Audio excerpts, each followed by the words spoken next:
Hello everyone, welcome to another episode of Karmik Kritya. आपका बहुत बहुत स्वागत है। आज की जो हमारी गेस्ट है, आज का जो हमारा टॉपिक है, दोनों ही बहुत नए हैं और मैं ये कहूँगी बहुत से लोग हमारे इतने सारे एस्ट्रोलॉजी के पॉडकास्ट के बाद, हमारे इतने सारे अकल्ट साइंसेस के पॉडकास्ट के बाद ये ज़रूर समझ चुके हैं कि हमारे कर्म बहुत ज़्यादा इंपॉर्टेंट होते हैं, हमारे पास्ट कर्मास बहुत ज़्यादा इंपॉर्टेंट होते हैं। बट अभी हमारे कर्मा सही है कि नहीं, क्या हम कर रहे हैं वो सही है या नहीं, क्योंकि बहुत सिचुएशंस में हम अलग अलग तरीके से रिएक्ट करते हैं और हर सिचुएशन में बहुत लोग खुश होते हैं और बहुत लोगों का दिल भी दुखता है। तो क्या हम सही कर रहे हैं, नहीं कर रहे हैं? हम इतना कुछ करते हैं अपनी चीज़ों को रेमेडिफाई करने के लिए, वास्तु करते हैं, इतनी सारी चीज़ें करते हैं, पर क्या वो हमारे लिए सही है या नहीं? हम एक एडवांस लेवल को अकल्ट पे जा चुके हैं, हम लोग सब लोग एक एडवांस अकल्ट समझने बैठ गए हैं। हम लोग वीडियोस देखते हैं और उन चीज़ों को फॉलो करते हैं, बट क्या हम बेसिक्स समझ पाए हैं या नहीं? और आप लोगों को या मुझे भी बेसिक्स समझने के लिए कुछ ऐसे लोग चाहिए होते हैं जो बहुत सरलता से, जो आपके दोस्त की तरह आपसे बात करें और आपको एक, जैसे एक टीचर होती है ना, एक टीचर की तरह आपको समझा पाए कि ये सही है, ये इसका एक राइट फॉर्मूला है जो आपको अप्लाई करना है अपनी लाइफ पे।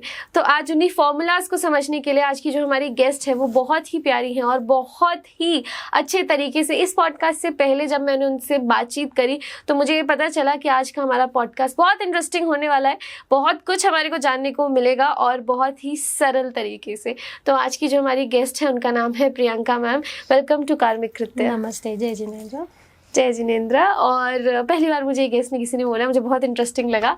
तो मैम, सबसे पहले तो मैं यही जानना चाहती हूँ कि हम लोग बहुत सारे मेरे गेस्ट जितने भी अकल्ट के आए हैं, आज तक मैंने उनसे ये सवाल नहीं किया है, बट अब मेरी क्यूरियोसिटी इतनी बढ़ चुकी है इस चीज़ में कि हमारे जितनी भी हम लोग कहते हैं कि हमारे जो रिजल्ट्स होते हैं वो हमारे को हमारे कर्मा के बेस पे मिलते हैं कि क्या हम कर्म कर रहे हैं।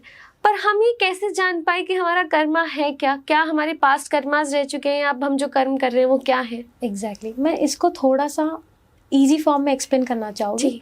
ठीक है, हम बोलते हैं कि हमारे जो कर्मास है, हमें जब कोई प्रॉब्लम्स फेस करनी पड़ती है या हम ऐसे बोलते हैं कि ये जन्म में तो मैंने किसी का कुछ बिगाड़ा नहीं है, फिर भी मेरे साथ ऐसा क्यों हो रहा है, तो हम बोलते हैं कि यार ये हमारे कर्म है। तो ये हम बोलते वक्त ही बता रहे हैं कि भाई हम कुछ पिछले जन्म से कैरी फॉरवर्ड करके आ रहे हैं, राइट। तो अब इसको समझने के लिए हमें कुछ नहीं करना, सबके अपने अपने कर्मास होता है। तो आपको अगर देखना है कि आपके कर्म क्या है, आपको सबके डिफरेंट चार्ट होते हैं, तो वो तो सेम होगे नहीं।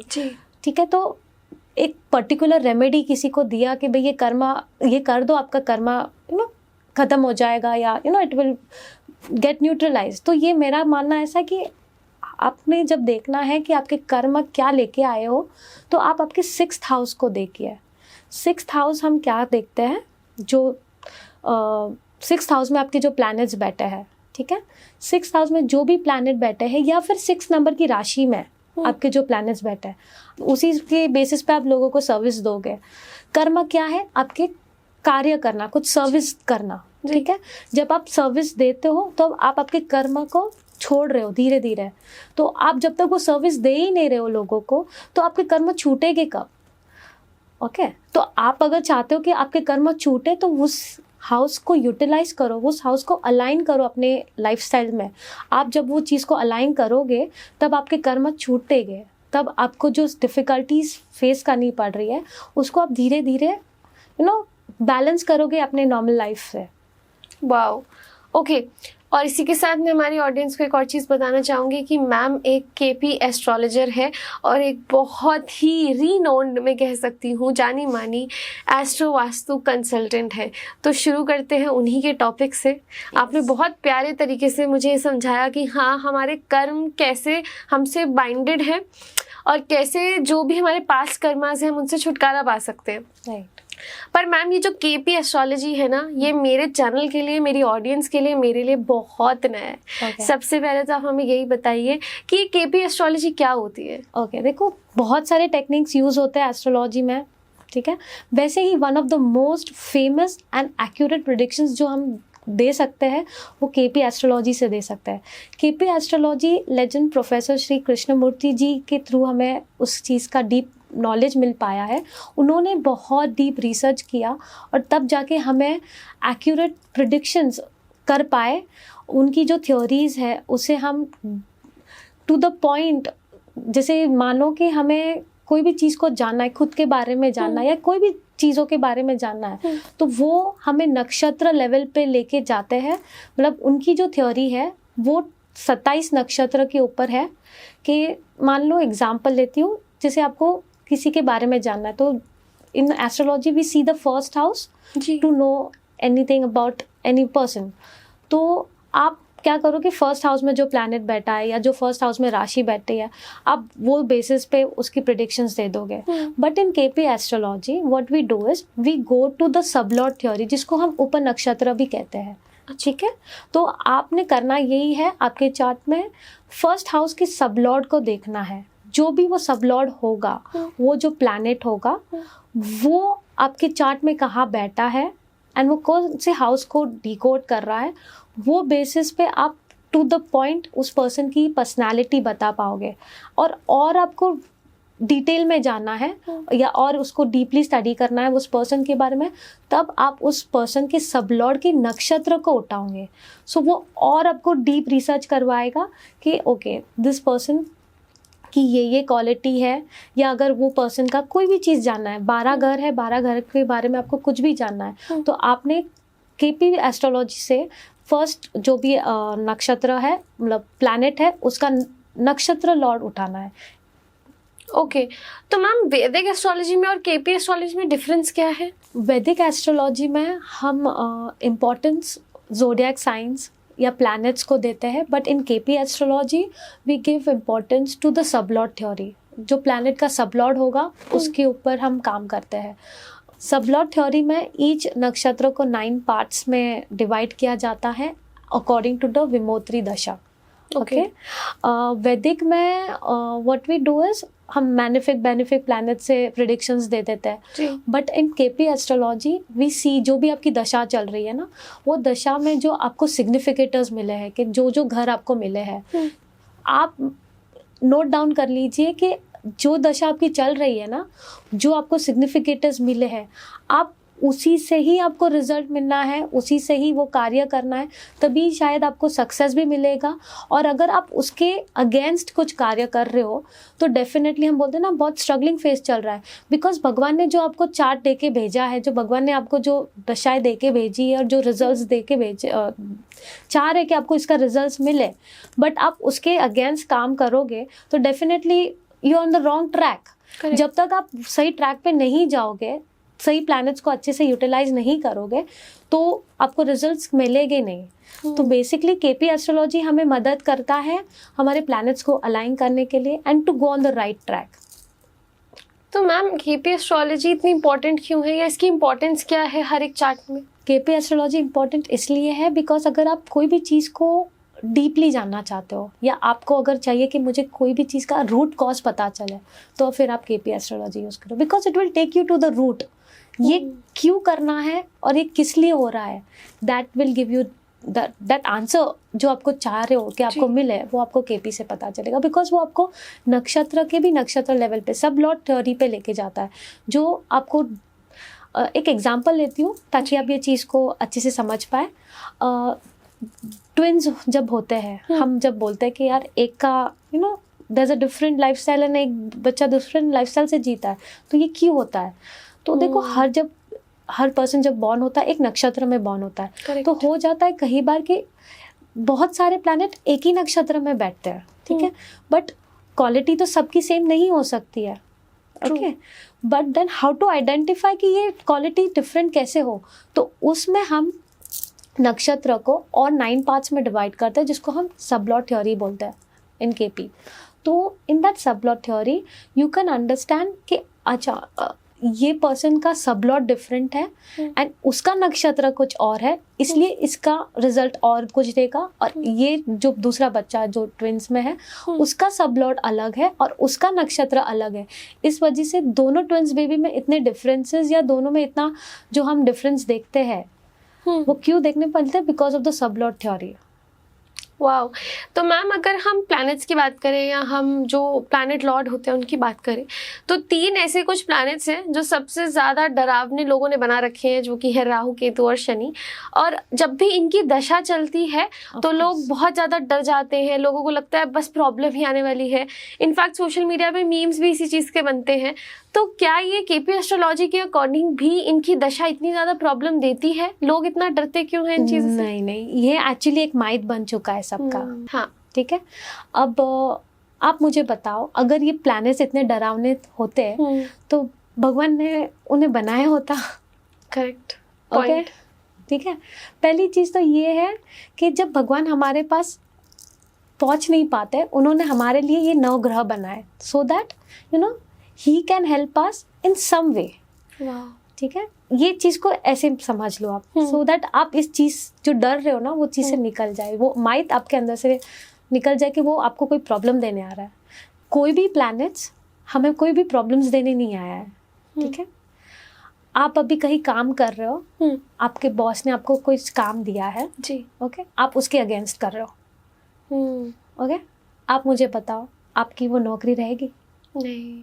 ओके, अब आपकी दशा चल रही है, शनि की मान लो, राहु की मान लो, केतु की मान लो। अब हर प्लैनेट को एक कैरेक्टरिस्टिक्स दिया गया है। ठीक है, आप अगर उस प्लैनेट को अच्छे से यूज़ कर रहे हो, ठीक है, तो वो आपको प्रॉब्लम देगा नहीं। आप अगर उसके विरुद्ध कुछ काम कर रहे हो तो वो आपको प्रॉब्लम देगा? हाँ, देगा। बस यही प्रॉब्लम है कि हम क्या करते हैं, राहु केतु शनि जो भी है, आप उसके अगेंस्ट काम कर रहे हो तो वो आपको प्रॉब्लम देगा। एक्चुअली वो प्रॉब्लम भी नहीं दे रहा है।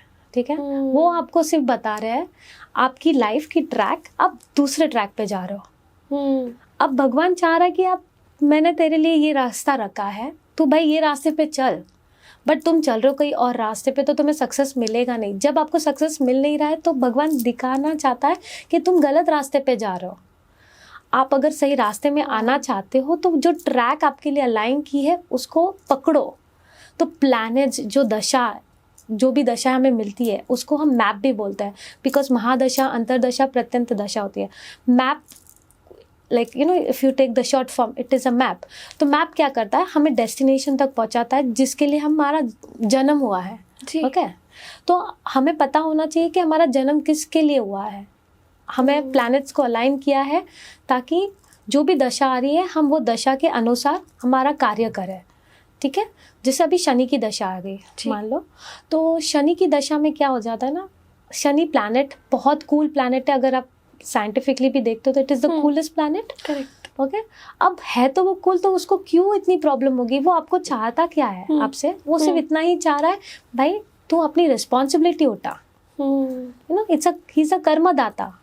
वो आपसे यही चाह रहा है कि आप अपनी प्लैनेट्स को अलाइन करो। एक्चुअली एवरी प्लैनेट्स अलाइन करने की ही बात कर रहा है, बट शनि की जब दशा आती है वो आपको एक रिस्पॉन्सिबल पर्सन बनाता है। आप लेजीनेस छोड़ो, मैं तेरा साथ दूंगा। आप जितने भी सक्सेसफुल बिजनेस मैन वुमेन्स जो भी आप देखते हो, अगर वो मोटिवेशन या यू नो लेजीनेस होते तो क्या वो यहाँ तक पहुँच पाते थे? नहीं। उनका हार्डवर्क उनको यहाँ लेवल तक लेके गया। आप हार्डवर्क करोगे नहीं तो आपको सक्सेस मिलेगा नहीं। तो शनि की दशा में बेसिकली हमें वही हार्डवर्क कराने के लिए यू नो अपना लेजीनेस ख़त्म करवाने की कोशिश करता है, बट हम उसे एक अलग वे में ले लेते हैं कि अभी शनि की दशा ही, मेरे साथ तो खराब ही होना है। मेरी 7.5 चल रही है, अब तो खराब ही होना है। 7.5 होता क्या है, जब सैटर्न और मून का कॉम्बिनेशन बनता है। पिछले राशि में जब सैटर्न मून के एक राशि पहले आता है, एक उसके ऊपर आता है, and then the last 2.5 years it goes उसके नेक्स्ट राशि में। ठीक है, तो तब 7.5 का फेज आता है।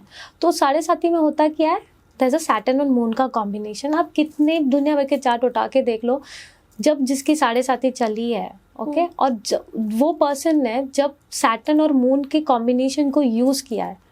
ठीक है, सैटर्न कई लोगों को शायद पता होगा, किसी को नहीं पता होगा, सैटर्न ही आपका प्रोफेशन है। अगर आपको आपका प्रोफेशन देखना है कि आपका प्रोफेशन क्या है, आपकी चार्ट उठाओ और आपका सैटर्न देखो वो कौन से प्लैनेट को फॉलो कर रहा है। डिग्री होती है हर एक प्लैनेट्स की, सैटर्न की डिग्री नोट करो, उसके आगे वाले प्लैनेट, मान लो आपका सैटर्न 12 डिग्री का है एंड आपका कोई भी प्लैनेट उठा लो, जैसे सन है, ठीक है, and sun is 13 degree 14 degree which is more than Saturn, okay, which is nearest and more than Saturn. तो वो प्लैनेट आपको बता रहा है कि आपका जो प्रोफेशन है ना सन के रिलेटेड होगा। अब सन का कार्य क्या होता है? हाई अथॉरिटी में काम करना, गवर्नमेंट रिलेटेड काम करना। सन को हम पिताजी का कारक भी बोलते हैं। आपका जो बिजनेस होगा आपके पिताजी के बिजनेस से जुड़ा हुआ रहेगा। This is the easiest way to just detect कि आपका प्रोफेशन क्या है। So, मतलब अगर सन हमारा फर्स्ट हाउस में है, सॉरी सैटर्न हमारा फर्स्ट हाउस में है और सेकंड हाउस में सपोज राहु है, और राहु की जो डिग्री है वो सैटर्न से ज्यादा है, तो हमारा प्रोफेशन राहु का होगा। Exactly, okay okay. तो जो भी डिग्री सैटर्न से ज्यादा होगी बट टू द नियरेस्ट होगी। ऐसा नहीं होना चाहिए जैसे Saturn is 12 degree, sun is 13 degree and Rahu is 16 degree, तो आप सन को उठाओगे, राहु को नहीं। Okay, so which is nearest will be the profession of yours. And coming back to the point के आपने बताया कि शनि से डरना नहीं है। देखो सैटर्न की जैसे 3 दृष्टियाँ होती है, तीसरी, 7वीं, 10वीं, ठीक है। जहाँ पे थर्ड दृष्टि जो गिरती है वहाँ पे वो बोलता है भाई तुझे ये घर, जहाँ पे भी उसकी थर्ड दृष्टि गिर रही है, जो भी घर में गिर रही है, वो ग्रह के प्रति तुझे बहुत हार्डवर्क करना होगा। You have to be more responsible. And जहाँ पे उसकी 10th वाली दृष्टि गिरती है वो जैसे कर्म है, तो कर्म क्या है? आपका रिस्पॉन्सिबिलिटी उठाना, ठीक है। तो वो हाउस के रिलेटेड आप जहाँ पे भी है वो घर का कार्य आपने स्टार्ट करना ही करना, वो आपका कर्म है। वो आपको रिस्पॉन्सिबिलिटी जब तक आप उठाओगे नहीं तब तक आपको वो प्रॉब्लम देगा। या सैटर्न क्या करता है? डिले करवाता है कोई भी चीज़ है। क्यों डिले करवाता है? बिकॉज वो एक्चुअली चाहता क्या है आपसे कि भाई तुम्हारे अंदर जो लेजीनेस है ना वो निकालो। तो वो जब उनकी जब समय आता है, जब उनका दशा आता है या जब उसकी 7.5 चलती है, वो आपके अंदर की जो लेजीनेस है ना वो निकालने का कार्य करता है। तो ये अगर अच्छी बात है तो इसे बुरा कैसे बोल सकते हैं? पॉइंट, ठीक है। तो वो आपको सेल्फ इंडिपेंडेंट बनाने की कोशिश कर रहा है और आप उसी को बोल रहे हो यार ये तो सबसे बुरा प्लैनेट है। Correct, okay. आप रिस्पॉन्सिबिलिटी उठाओ, मेक योर सेल्फ वर्थ। आपकी जो रिस्पॉन्सिबिलिटी है ओवर योर लाइफ, आपकी जो कार्य करने के लिए आपका जो जन्म हुआ है उसको फुलफिल करो, वरना वो उसी चक्र में आप चलते रहोगे। तो सैटर्न आपको आपके कर्म कम करने की कोशिश करता है, ओके। एंड जैसे सैटर्न बोलता है कि ना जैसे अपने सर्वेंट्स है या एम्प्लॉयज़ है उनके साथ अच्छे से रहो। लेबर्स जो होते हैं, आपको आपका सैटर्न अच्छा करना है, आपके लेबर्स, सर्वेंट्स, उनको अच्छे से ट्रीट करो। आपका जब उसका नॉट ओनली ऐसा नहीं कि सिर्फ शनि की दशा आ रही है जब आपकी 7.5 तभी करो, ऐसे नॉर्मली भी अपने ये कार्य करते रहना है ताकि आपका सैटर्न स्ट्रांग रहे, आप एक सेल्फ रिस्पॉन्सिबल पर्सन बनो। जितना सैटर्न आपका स्ट्रांग होगा उतना ही आप आपके प्रोफेशन में सक्सेस प्रोग्रेस करते रहोगे, सक्सेस आपको मिलता रहेगा। ओके। तो अगर हम देखें तो लोग ज़्यादातर नवग्रहों की पूजा या सब रेमेडीज इसलिए करते हैं क्योंकि उनको अपनी एक विश फुलफिल करनी है, उनको चाहते हैं कि जो भी वो मांगे वो पूरी हो जाए। तो विश फुलफिलमेंट के लिए हम किस भगवान की पूजा करें, आप ही बता सकती हैं? यस, ठीक है। देखो वैसे तो देखो सभी भगवान की पूजा कर लो, क्या ही फ़र्क पड़ता है जी, ओके। बट अगर आप बता रहे हो कि पर्टिकुलर पर्सन ने उसके लिए क्या करना चाहिए, क्योंकि देखो सबका अलग अलग चार्ट होता है, everyone will have a different thing. तो उस केस में विश फुलफिलमेंट की जब बात करते हैं तो हम 11th हाउस को हमारा विश फुलफिलमेंट हाउस बोलता है। अगर आपका वो एक्टिवेटेड है तो आपके जितने भी कार्य है वो फुलफिल हो जाता है। तो बहुत सिंपल रेमेडी है, आप आपका चार्ट उठा लो, उसमें देख लो आपका 11th हाउस जो भी है उसका लॉर्ड क्या है, ठीक है। जैसे मान लो कि आप जेमिनी लगन है, आपका 3 नंबर की राशि से लगन है, तो आपका 11th हाउस जो होगा वो एरीज होगा, 1 नंबर की राशि होगी, ठीक है, ठीक है। अब एरीज का जो लॉर्ड है वो मंगल है, बस वो आपका विश फुलफिलमेंट हाउस हो गया। मंगल है, मंगल में आप मंगल देव की पूजा कर लो, हनुमान जी की पूजा करो, आपकी जितनी भी मनोकामना है, जितनी भी विश फुलफिलमेंट वो फुलफिल हो जाएगी। तो 11th हाउस में जो प्लैनेट बैठा है या फिर जो लॉर्ड है उस घर का? लॉर्ड है, ओके। तो जो वो नंबर लिखा होता है, राशि नंबर लिखा होता है वो, ऑल राइट।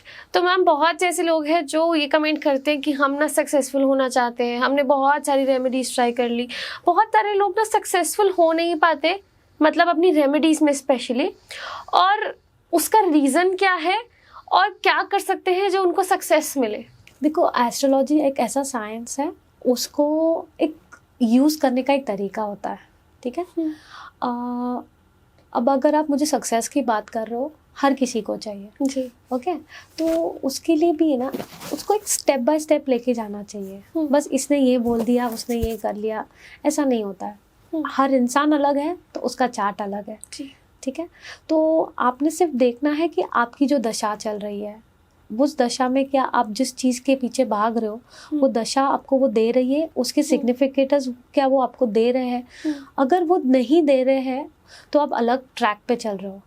अगर आप चाहते हो कि उसमें सक्सेस मिले, तो जो दशा में सिग्निफिकेटर्स मिल रहे हैं उसको पकड़ो, उसको अलाइन करो, आपको 100% सक्सेस मिलेगा, ठीक है।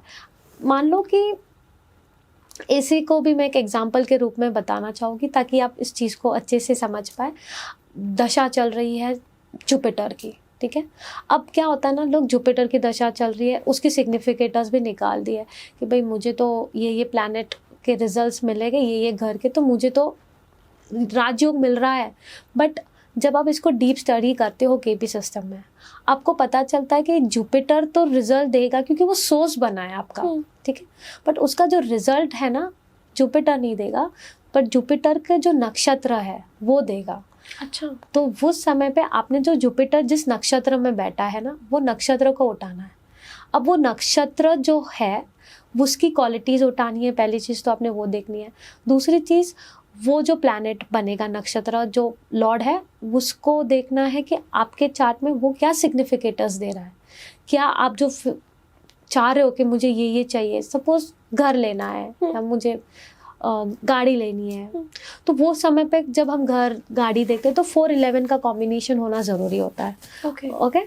तो जुपिटर की दशा में जो भी नक्षत्र आपका है, ठीक है, वो अगर आपको 4-11 का प्रॉमिस दे रहा है तो डेफिनेटली आपको सक्सेस मिलेगा या जो भी आपकी इच्छा है वो फुलफिल होगी। बट अगर वो नहीं मिल रहा है तो आपने वो प्लैनेट को वो दशा के हिसाब से अलाइन करना है। इसमें हम थोड़ा सा एस्ट्रो वास्तु को भी ऐड ऑन करते हैं। जैसे कि मान लो कि किसी की शादी है, मतलब शादी करनी है, शादी के योग ही नहीं बैठा है, उसके शादी के योग या तो उसके बचपन में बता रहा था सिग्निफिकेटर्स, और यार आफ्टर वेरी लॉन्ग टाइम वो बता रहा है, तो ऐसे समय में हम करते ये है कि जो भी दशा चल रही है ना, उस प्लैनेट के नक्षत्र लॉर्ड को उठाते हैं और वो प्लैनेट को 2-7-11 जो सिग्निफिकेटर्स होते हैं वो मैरिज को प्रॉमिस करता है। तो वो प्लैनेट को आप आपके 2nd हाउस, 7th हाउस और 11th हाउस में एक्टिवेट करता है। इससे होता ये है कि जो प्रॉमिस आपको बहुत टाइम बाद मिलने वाली है, उसे जो टाइम पीरियड आपको अभी लाइक शादी का एज है अभी, उसको मैं 10 साल बाद करूँगी तो मतलब नहीं है। करेक्ट, ठीक है। तो अगर उसको अभी एक्टिवेट करना है तो वो 2-7-11 में आप अगर अभी एक्टिवेट करते हो तो उसका रिजल्ट आपको देखने को मिलेगा। वाह। तो मतलब आज मुझे एक्चुअली में समझ आया कि हम चार्ट्स में क्या ऐसा करते हैं जो हम चीज़ों को उसको एक्टिव कर पाते हैं, अलाइन कर पाते हैं अपनी लाइफ के साथ। राइट। और इसी के साथ ना बहुत सारे लोग अब चाहते हैं कि उन्हें रेमेडीज़ मिले। तो सबसे पहली रेमेडीज़ मैम पैसों के लिए, अगर कोई रेमेडीज़ हो हमारी ऑडियंस के लिए। ओके। पर पहले आप ये बताइए कि क्या ये रेमेडीज़ जनरल हैं? देखो, नहीं, अगर आप मेरे को पूछते हो तो कोई भी रेमेडी जनरल नहीं हो सकती है। वी सी बहुत सारे पॉडकास्ट में देखे हैं या बहुत सारे रील्स जब हम देखते हैं, वी सी के आप ये पिक्चर लगा दो, आप ये मंत्र जाप कर लो, आप ये कर लो। आप मुझे बताओ कि जब चार्ट ही डिफरेंट है तो रेमेडी सेम कैसे हो सकती है? करेक्ट। ठीक है। अब बात आपने जब पैसे की बताई है, पैसे तो सबको चाहिए जी। ओके। तो पैसे कौन देता है, कौन सा प्लैनेट देता है? Venus, right. तो वीनस जो होता है ना, आपने एकदम सिंपल रेमेडी है ये, आपने सिर्फ देखना है कि आपके चार्ट में वीनस कौन से प्लैनेट को फॉलो कर रहा है, ठीक है। आपको उसी प्लैनेट के थ्रू पैसे आने हैं, ठीक है। तो वीनस सपोज आपको मर्क्यूरी से फॉलो कर रहा है, तो मर्क्यूरी क्या है? आपका एजुकेशन है, आपका बिजनेस है। मर्क्यूरी इज़ ऑल्सो जो मर्क्यूरी के कार्य होते हैं, जैसे कि CA है, ब्रेन रिलेटेड जितने भी कार्य है आप, तो बस आपको जो पैसा होगा ना उसी प्रोफेशन से आना है। तो मैम ये कैसे पता चलेगा वो किस प्लैनेट को फॉलो कर रहा है? डिग्री नोट करनी है, जैसे मैंने आपको सैटर्न का बताया था कि भाई सैटर्न जो प्लैनेट को फॉलो कर रहा है, ओके वैसे ही एग्जाम्पल वीनस में भी आप लो, वीनस जो प्लैनेट को फॉलो कर रहा है आपको पैसे उसी से आएंगे। ये एक सिंपल टेक्निक है, जो अगर कोई चार्ट पढ़ना नहीं जानता है KP में, तो ये तो एक सिंपल टेक्निक बता दी आपको, बट ऐसे कई सारे टेक्निक्स होता है। दूसरी चीज़ जब देखते हैं, सेकेंड हाउस को हम फाइनेंस का हाउस बोलते हैं, ठीक है, तो आपको पैसे कहाँ से आएंगे या कैसे आएंगे, तो वो देखना है। तो आप आपके सेकेंड हाउस के सब लॉर्ड के नक्षत्र लॉर्ड को उठाना है, आपने वो देखना है कि वो कौन से हाउस को डिकोड कर रहा है, ठीक है। ओके। जो हाउसेस आपको मिले हैं ना, उसी हाउसेस के काम करने से आपको पैसे आने हैं। देखो बिना काम किए तो कोई पैसे आने हैं नहीं। तो ये अगर आप मानते हैं बस मैंने मंत्र जाप कर लिया, मैंने ये कर लिया, मेरे को करोड़पति बना दिया, तो ये पॉसिबल नहीं है। यू हैव टू प्रैक्टिकल होना बहुत ज़रूरी है कि भाई हार्ड वर्क इज समथिंग आपको करना है, बट वो कैसे करना है, कैसे अपने आप को अलाइन करना है, ये एस्ट्रोलॉजी बताता है। एस्ट्रोलॉजी ये नहीं बताता है कि तुम ये जाप कर लो तो आपका ये हो जाएगा, ये कर लो। Of course to the extend एक बात अलग होती है, बट आपका एफर्ट बहुत मैटर करता है। एंड प्लैनेट्स को अलाइन करना इज माय कोर थिंग, कि आपको उस चीज़ को अलाइन करना है, तभी आपको रिजल्ट्स मिलेंगे। वाओ, आज पहली बार मैं कह सकती हूँ कि हमारे को ऐसी रेमेडीज़ मिली हैं जो सच में जनरल नहीं है, एक ऐसी रेमेडीज़ जो आपके लिए पर्सनलाइज्ड है और जो आपको इतना लिटरेट कर सकती है ऐसा कल्ट साइंस में। ब्रिलियंट। चलते हैं मैम अगली चीज़ पे, लोन्स एक बहुत बड़ी इशू है लोगों के लिए। लोन्स कैसे उतारें अपने? राइट, देखो लोन्स जो है ना, हम छठे घर से हमारे लोन्स, हमारा कर्ज का घर बोलते हैं, ठीक है। तो अगर आपको आपके लोन्स उतारने हैं या हाउ टू नो कि मैं कैसे उतारूँ, तो बस आपके 6th हाउस को यूटिलाइज करना है। जैसे मैंने आपको बताया, प्लैनेट को यूज़ करो, आप प्लैनेट को यूज़ करो, वरना प्लैनेट आपको यूज़ करेगा। इट्स जस्ट दैट, ठीक है। आप अलाइन कर लो अपने प्लैनेट्स को, वरना प्लैनेट्स उनके हिसाब से आपको अलाइन कराने की कोशिश करेगा। हर एक चीज़ के 2 पहलू होते हैं, गुड एंड बैड, वैसे ही प्लैनेट्स के भी होता है। आप अगर उसको अच्छे से यूटिलाइज कर रहे हो तो वो कोई प्रॉब्लम नहीं देगा, बट अगर आप उसको यूज़ ही नहीं कर रहे हो तो उसके नेगेटिव रिजल्ट्स भी आपको देखने को मिलेंगे। तो रही बात कर्ज की, अगर आप चाहते हो कि आपके कर्ज मुक्त हो जाए, तो आप आपके छठे घर को अच्छे से यूज़ करो। 6th हाउस क्या है? सेवा भाव का, सर्विस देने का, जिसे हम कर्ज का घर भी कहते हैं। आपका 6th हाउस का सब लॉर्ड का नक्षत्र लॉर्ड जो भी है, उस हाउस से रिलेटेड आप काम करना स्टार्ट करो। देखो आपने देखा रहेगा, मैं हर बार बोल रही हूँ काम करना स्टार्ट करो जी, राइट। तो मैं ये क्यों बोल रही हूँ कि जब तक आप करोगे नहीं आपको रिजल्ट्स नहीं मिलेगा। आप बोल रहे हो कि मैं ये रेमेडी कर लूँ, वो रेमेडी, ठीक है करना चाहिए, उसके रिजल्ट्स भी आपको मिलेंगे, बट आपको जो कार्य करने के लिए भगवान ने भेजा है, आप जब तक वो उसको करोगे नहीं तो आपको बैठे बिठाए कुछ मिलने वाला है नहीं। राजयोग भी उसको मिलता है जो मेहनत करता है उसके पीछे। तो बस राजयोग चार्ट में होने से राजयोग नहीं बनता है, आपको उसके पीछे मेहनत करनी पड़ती है। खाना खाने के लिए भी हमें हाथ उठाना पड़ता है कि भाई हम उसे खा लें। जी, सो ट्रू। तो मैम आजकल डिप्रेशन जैसी चीज़ें, मेंटल हेल्थ इश्यूज बहुत ज़्यादा हो रहे हैं, बच्चों में हो रहे हैं, बुजुर्गों में हो रहे हैं, हर एज के लोगों को हो रहे हैं, और ऐसी बहुत सारी हेल्थ कंडीशंस है जिससे लोग बहुत ज़्यादा परेशान हैं। तो हम हेल्थ के लिए क्या कर सकते हैं लोग? देखो उसके लिए मैं एक बहुत सिंपल रेमेडी बोलती हूँ। जब भी आप बात डिप्रेशन की कर रहे हो या मेंटल इलनेस की बात कर रहे हो, ये बात समझ लेना, वो टाइम पे या वो समय पे वो पर्सन का मूड बहुत ज़्यादा डिस्टर्ब्ड है। अब मून क्यों? बिकॉज मून ही आपका सब कुछ है। मून ही आपके विचार है, आपका इमोशनल स्ट्रेंथ, एवरीथिंग आपका मून बताता है। अब आपके चार्ट में जब वो पीड़ित में है तो डेफिनेटली ये सारे सिम्टम्स आपको देखने को मिलेंगे। ऑफ कोर्स वो लाइफ टाइम नहीं रहता है, कुछ समय आता है। हो सकता है कि आपके ट्रांजिशन में जब गोचर जब होते हैं, कोई प्लैनेट एक के लाइक जैसे मून के साथ राहु आ गया ट्रांजिशन में, या मून के साथ मर्क्यूरी आ गया, जी ठीक है। तो जब ऐसे हैवी प्लैनेट्स का कॉम्बिनेशन बन जाता है आपके चार्ट में, तो आपको ये सारे केसेस को देखने को मिलेंगे। तो ऐसे समय पे सिंपल रेमेडी है, आप मून को यूटिलाइज करो।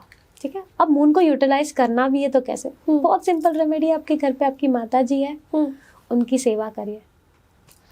मून क्या है? आपकी माता जी है, उनका आशीर्वाद लीजिए। वाह, ओके, ये बहुत मतलब उनकी ब्लेसिंग्स ही आपको ये डिप्रेशन से निकालेगी। बिकॉज माँ जो होती है ना, वो सैक्रिफाइसिंग नेचर की होती है। आपके अंदर वो वाला नेचर अडाप्ट कीजिए। माँ हमेशा एक लेट गो वाला फीलिंग करवाती है, लेकिन वो कोई भी चीज़ को अपने बच्चों के प्रति पकड़ के नहीं बैठती है। बस आपने वो क्वालिटी, किसी ने आपको हर्ट किया है, ठीक है, लेट गो करो, आप वो डिप्रेशन की शिकार बनोगे ही नहीं। वाह, सो ट्रू। मैम, वास्तु के बारे में आपका क्या कहना है? कि आपने हमें ये बताया कि एस्ट्रोलॉजी में ही एक फील्ड आती है केपी एस्ट्रोलॉजी, जो इतनी डिटेल में बात करती है कि मतलब अगर आप रूट कॉज तक पहुंचना चाहते हो, अगर आप ये जानना चाहते हो कि एक्चुअली में प्रॉब्लम क्या है, इनफैक्ट रेमेडीज़ में भी आपको कुछ नहीं करना, आपको एक ऐसा काम करना है जो आपको एक प्रॉपर एक डायरेक्शन दे रहा है। तो मैम, ऐसी वास्तु में भी यही होता है? देखो, जैसे चार्ट अब हर एक पर्सन का अलग है, राइट? तो ऑफ कोर्स आपका न्यूमरल चार्ट भी अलग होगा, आपका वास्तु चार्ट भी अलग होगा, ठीक है। आप अगर वास्तु कर रहे हो, जैसे नॉर्थ ईस्ट में मंदिर होना चाहिए, साउथ ईस्ट में अग्नि को ना, ये तो चलो बेसिक नॉर्मल वास्तु है, ये सही है। बट आप जब इंडिविजुअल लेवल पे किसी का वास्तु कर रहे हो तो वो तो सेम हो नहीं सकता किसी का। करेक्ट, ठीक है। अब जब 12 घर है अपने चार्ट के अंदर, एवरी साइन एक डायरेक्शन को डिकोड करता है, ठीक है। तो अभी किसी ने ईस्ट फेसिंग घर ले लिया, ठीक है। ईस्ट फेसिंग वाला जो घर बोलते हैं बहुत अच्छा घर है, ठीक है। तो किसी ने पूरा वास्तु से घर बनवा दिया, सब कुछ अच्छा किया, वास्तु वाले ने अपना कार्य कर लिया। बट जैसे ही वो उस घर में रहने गया, इतना ट्रिमेंडस लॉस उसने फेस करना पड़ा। जो कुछ बचा कुचा था वो भी बेच के उनकी वो परिस्थिति आई। अब वो हुआ क्यों?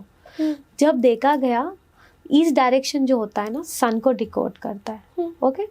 उनके चार्ट में सन जो था ना 8वें घर में बैठा था। अच्छा। तो उसके लिए ईस्ट फेसिंग हाउस अच्छा नहीं था। तो ये एग्जाम्पल मैं आप तक इसलिए पहुंचाना चाहती हूँ कि अगर आप किसी के घर का वास्तु कर रहे हो तो उसका चार्ट देख के करिए कि कौन सा ग्रह उसके लिए सही है, कौन सा डायरेक्शन उसके लिए सही है। साउथ वेस्ट का बेडरूम हम यूजुअली प्रेफर करते हैं एल्डरली पीपल के लिए, नॉर्थ वेस्ट डायरेक्शन का जो न्यूली मैरिड कपल होता है। बट अगर आपके चार्ट में आपका साउथ वेस्ट डायरेक्शन ही पीड़ित है, आपका राहु केतु ही पीड़ित है, तो वो बेडरूम में रह के आप तो डिप्रेशन में आ जाओगे। तो ये सारी चीज़ों को डेफिनेटली नोट डाउन करना चाहिए और ये सारी चीज़ों को डेफिनेटली इम्पोर्टेंस देना चाहिए जब आप किसी का घर का वास्तु कर रहे हो। ऑलराइट, तो मैम केपी एस्ट्रोलॉजी जिसके बारे में हमने जाना, इसकी हमारी डेली लाइफ में क्या इंपॉर्टेंस है? मतलब ये हमारे लिए या as an astrologer, as a client क्या महत्व रखता है? देखिए, केपी एस्ट्रोलॉजी से ना पहली चीज़ तो हम उसे रूट कॉज तक लेके जा सकते हैं कि ये प्रॉब्लम हमारी लाइफ में क्यों आ रही है, या कोई भी चीज़ है। नॉट ओनली मेजर इवेंट्स को हम प्रिडिक्ट कर पाते हैं, but even the small to small predictions अगर करनी है, ये जो भी है विद केपी एस्ट्रोलॉजी हमें वो पॉसिबल हो पाता है। जैसे कि मान लो एग्जांपल, हम किसी डॉक्टर के पास जाते हैं, सो वो हमें बोलते हैं कि ये स्कैन करवा लो, या to know the root cause. तो हम उस बॉडी को एनालाइज करते हैं, लाइक डॉक्टर जो रहते हैं वो हमारी बॉडी को एनालाइज करता है। तो केपी चार्ट में से भी हम वही करते हैं, हम पूरे चार्ट को डीप स्कैनिंग करते हैं, एनालाइज करते हैं वो पर्सन की प्रॉब्लम को, एंड उसके रूट कॉज तक हम पहुंच पाते हैं। सो अब मान लो कि कोई क्लाइंट आ गया है मेरे, तो जब वो आपके पास आ रहा है तो उसके बोलने के पहले अगर आप उसको उसकी प्रॉब्लम बता दो तो बताओ कि उससे ज़्यादा अच्छा क्या हो सकता है। Correct. So KP astrology can take you to that level, and that deep research is the best part of the KP astrology. जब मेरे पास कोई क्लाइंट आता है ना, तो मैं खुद उनको 2 आवर्स लेके बैठती हूँ, नॉट बिकॉज कि जब वो आ रहा है वो ऑलरेडी एक तो प्रॉब्लम्स में आ रहा है। सो जब उसकी प्रॉब्लम्स को सुने करे, उससे पहले मैं उसका चार्ट एनालाइज करती हूँ। तो जैसे मैंने बताया, डीप एनालाइज करेंगे तभी उसके रूट कॉज तो पहुँचाएंगे। तो वो कब पॉसिबल होगा? जब आप उसको साइंटिफिकली अगर बात करो तो डीप रिसर्च करोगे। कोई भी चीज़ का जब तक आप डीप रिसर्च ना करो, तो वैसे भी कुंडली को अपने डीप रिसर्च करना है, then you will able to understand the clients problem and आप उसके रूट कॉज तक पहुँचोगे। ऑलराइट मैम, हमने रेमेडीज़ के बारे में जब बात करते हैं तो आपने हमारे को कुछ ऐसी रेमेडीज़ दी जिन पे हम सेल्फ एनालिसिस कर सकते हैं अपने ही चार्ट का, या हम ऐसी चीज़ों को खुद भी देख सकते हैं बिना किसी भी इन्वेस्टमेंट के। बट बहुत से ऐसे लोग हैं जो बहुत महंगी महंगी रेमेडीज़ कर रहे हैं, बहुत महंगे महंगे पैसे खर्च कर रहे हैं, उनके बाद भी कई लोग ऐसे हैं जिन्हें रिजल्ट नहीं मिलता, बिकॉज अगेन वो एक रूट कॉज तक नहीं पहुँच पाते। तो मैम, क्या एक ऐसी कंडीशन में, बहुत से लोग ऐसी कंडीशंस में होते हैं कि या तो अब उनके पास सिर्फ एस्ट्रोलॉजर को देने के पैसे या शायद अपने ट्रीटमेंट के पैसे बचे, और उसमें से वो चूज करता है एस्ट्रोलॉजर्स को पैसे देना, तो यहाँ पर क्या चीज़ गलत हो रही है हमारी इस इंडस्ट्री में? अग्रीड। देखो, पहली चीज़ तो जो भी रेमेडी कर रहे हैं ना, वो चीज़ को समझो कि वो क्या सही में सही रेमेडी है। मेरा तो डेफिनेटली आपको पूरे पॉडकास्ट में जब हमने बात किया कि चार्ट ही अलग है तो रेमेडीज़ एक हो नहीं सकती है, पर्सनलाइज रेमेडीज़ होना ज़रूरी है। पहली चीज़ तो वो। दूसरी चीज़, जब आप किसी एस्ट्रोलॉजर के पास जा रहे हो और एस्ट्रोलॉजर्स के पास आपकी पूरी कुंडली है, उसे सब कुछ पता है, आपका सोर्स ऑफ इनकम से लेके एवरीथिंग, राइट। अगर उसे पता है कि आपके पास उतने पैसे है ही नहीं, बिकॉज ही नोज कि वो उसके पास कितना खर्च कर सकते हैं वो किसी रेमेडी पे, तो अगर वो एक्सपेंसिव रेमेडी प्रेफर करते हैं, उससे सजेस्ट कर रहे हैं, तो क्या वो एस्ट्रोलॉजर का कहना गलत नहीं होगा? बिल्कुल, समझ रहे हो? तो जब वो चार्ट को एनालाइज करके पता चल ही रहा है कि इसके सिचुएशन में ऑलरेडी इतनी प्रॉब्लम है, तो उसे वो टाइम पे डेफिनेटली एक्सपेंसिव रेमेडीज देनी नहीं चाहिए। एंड सही एस्ट्रोलॉजर्स वही होता है जो आपको सबसे कम रेमेडी दे एंड हो सके उतना कम से कम पैसे वाली रेमेडी दे।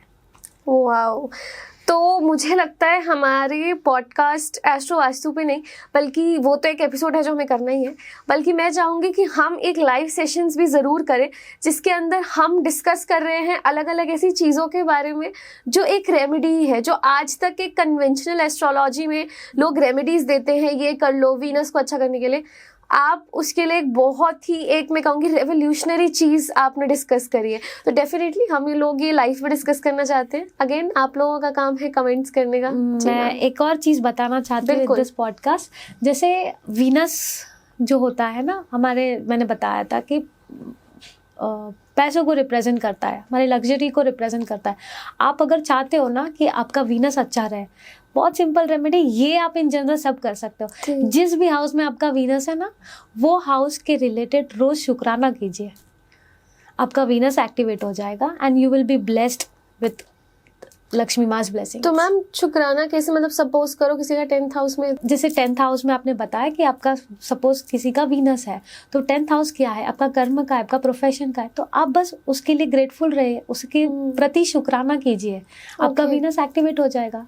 एंड आप मतलब even that is the most simple remedy के आपको पैसे आना स्टार्ट हो जाएंगे, because gratitude is the most important thing. आप जिस भी चीज़, कोई भी चीज़ करो, उसमें ग्रैटिट्यूड रखो, यूनिवर्स आपको अलाइन कराएगा एंड ग्रेटफुल रहेगा आपके लिए।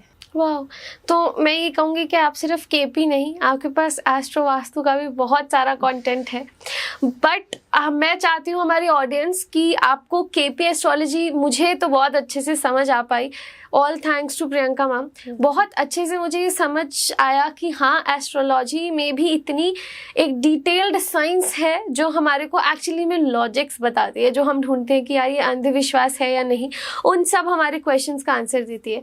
और साथ ही साथ मैम ने मुझे इतना ज़्यादा क्यूरियस कर दिया है एस्ट्रो वास्तु को जानने के लिए। हालांकि हमारे पहले भी एपिसोड्स हो चुके हैं, बट जिस तरीके से मैम बता रही है, मैं उस चीज़ के बारे में और जानना चाहती हूँ।